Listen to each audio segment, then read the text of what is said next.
ఎవరైనా కూడా కొత్తగా కాంపిటీటివ్ ఎగ్జామ్‌కి ప్రిపేర్ అవుతున్న వాళ్ళు చెక్ చేసుకోవాల్సిన పాయింట్స్ ఏంటి సార్? గవర్నమెంట్ జాబ్ రావాలి అని అంటే కోచింగ్ కంపల్సరీనా అంటే నా ఆన్సర్ నో అండి. కోచింగ్ అవసరం లేదు. హ్మ్.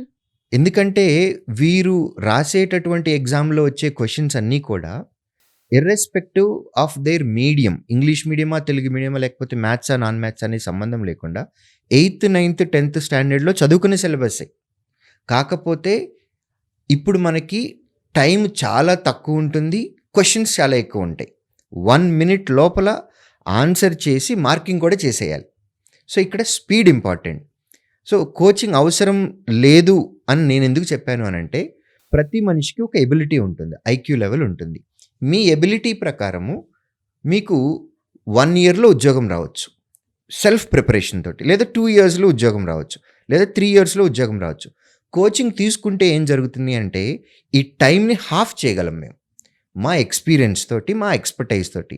మీరు సొంతగా ఎగ్జామ్ రాస్తూ ఉన్నారు అని అనుకోండి, ప్రిపరేషన్ లేకుండా మీకు ఒక ఎదురు దెబ్బ తగులుద్ది. దెబ్బేంటో తెలుసుకోవాలి.